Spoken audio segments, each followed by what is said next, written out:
Il est 9h moins le quart, c'est Regard croisé. Natacha Polony nous a rejoint. Bonjour Natacha. Et Jean-Jérôme Bertolus qui nous accompagne depuis tôt ce matin et qui nous accompagne tous les vendredis. Vous avez choisi de croiser votre regard aujourd'hui sur ce congrès du FN qui se tient donc à Lille ce week-end. Discours de Marine Le Pen attendu à dimanche. Et la question c'est à quoi va-t-il servir? Est-ce que le FN peut se relever après ce congrès? Par qui je commence, Natacha? Disons qu'il y a un paradoxe absolument immense. C'est que quand on regarde les différents votes en Europe, on s'aperçoit que les thématiques qu'a porté le Front National depuis plusieurs années sont totalement présentes. Et l'Italie l'a encore montré. C'est-à-dire qu'il y a une angoisse des peuples face à la question migratoire, il y a une colère contre l'Union européenne. Le FN devrait avoir un boulevard. Et manque de chance, leur leader a montré à tel point ses limites, que le Front National est un parti dont on a l'impression qu'il est totalement englué dans la nasse. Alors, ça ne veut pas dire qu'il n'y aura pas à l'avenir des sursauts électoraux, qu'il est totalement mort. Il faut se méfier de ce genre de considérations.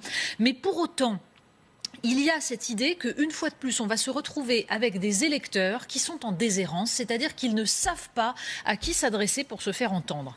Certains ont pu croire à un moment donné que Marine Le Pen allait porter cette colère, ces aspirations.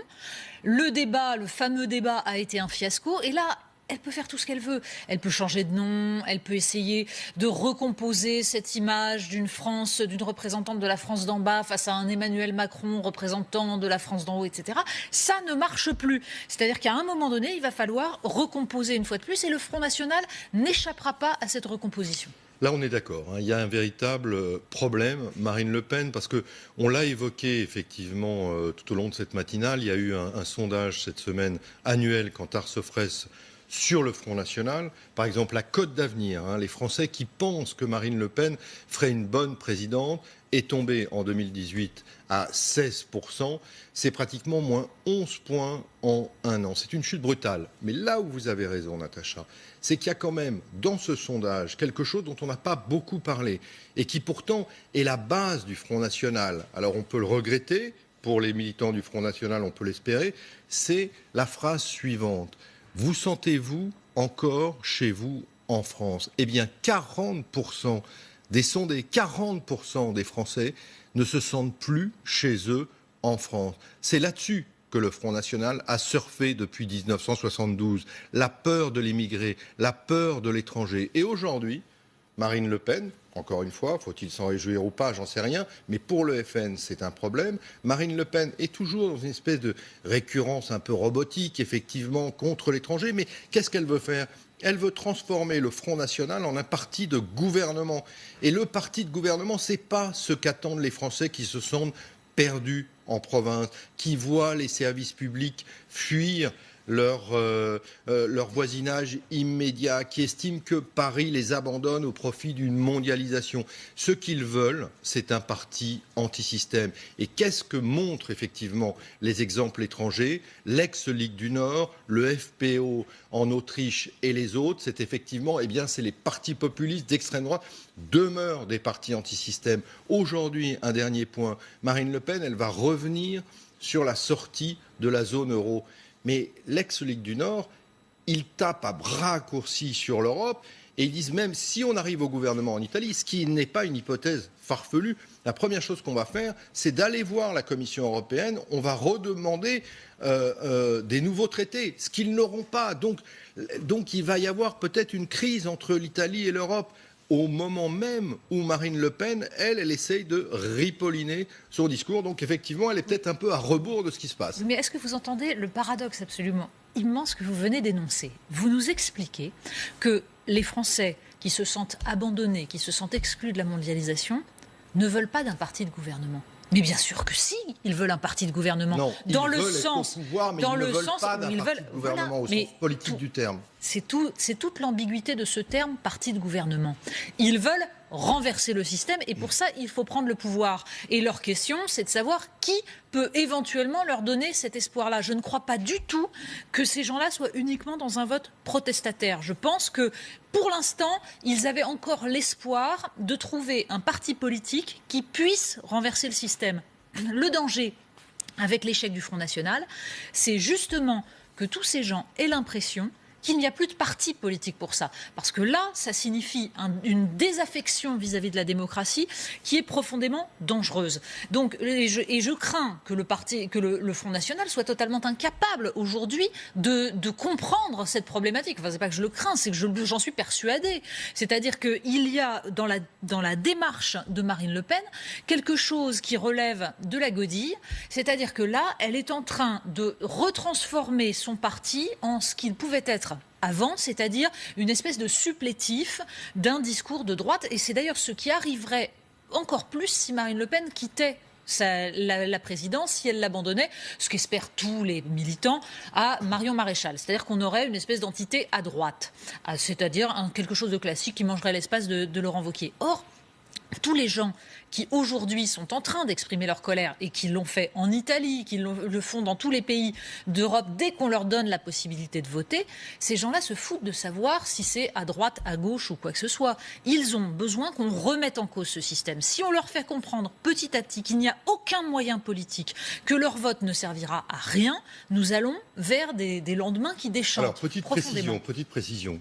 Quand on dit parti de gouvernement, on l'entend aujourd'hui dans quelle bouche? On l'a entendu par exemple sur LCI. Stéphane Le Foll n'a pas cessé de dire que le PS était un parti de gouvernement. On entend tous ces partis qui aspirent à gouverner et qui sont aujourd'hui dans le système. C'est pour ça que quand effectivement Marine Le Pen dit « je vais transformer le Front National en un parti de gouvernement », ça peut résonner bizarrement chez les sympathisants et chez les militants qui sont pour abattre le système.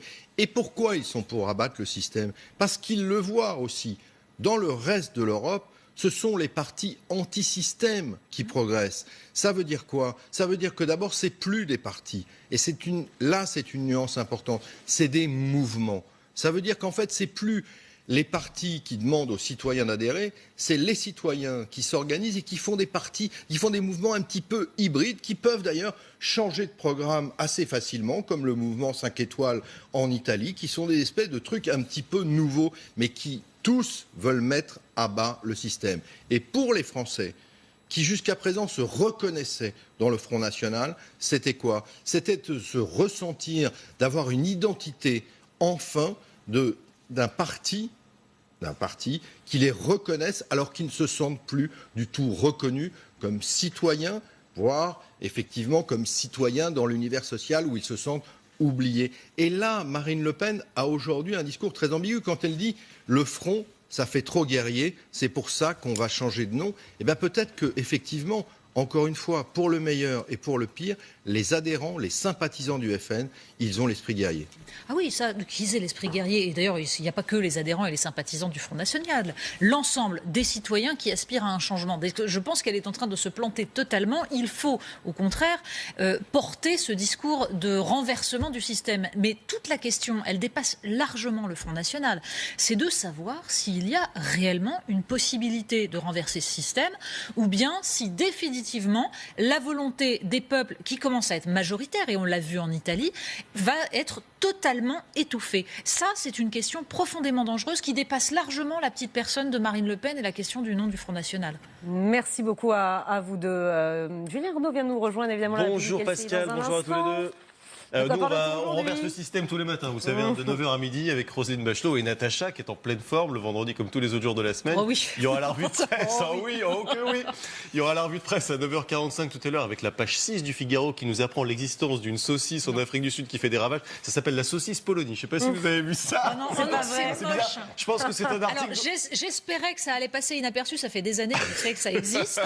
Et là, tout à coup, comme elle a provoqué 180 morts à cause d'une hystéria, elle sort de l'anonymat. Et bizarrement, c'est un article qu'elle n'évoquera pas dans sa revue de presse tout à l'heure, je pense. Non, pas du tout. Allez, qu'est-ce qu'on va évoquer, nous, tout à l'heure? On aura en duplex l'avocat de la famille, des parents de la petite Maëlys. Ce sera particulièrement intéressant de l'entendre au lendemain de la conférence de presse qu'il a donnée hier. Conférence de presse très, très forte, très émouvante. Surtout qu'on a appris il y a quelques instants, il y a quelques minutes, vous l'avez dit, Pascal, que Nordal Lelandais avait reconnu qu'il avait pris Arthur Noyer en autostop. Arthur Noyer, c'est ce militaire qui a été assassiné et pour lequel Nordal Lelandais est mis en examen. Donc de ce point de vue-là, l'enquête avance et l'avocat des parents de Maëlys nous commentera la situation donc dans quelques instants, juste après le journal de 9h.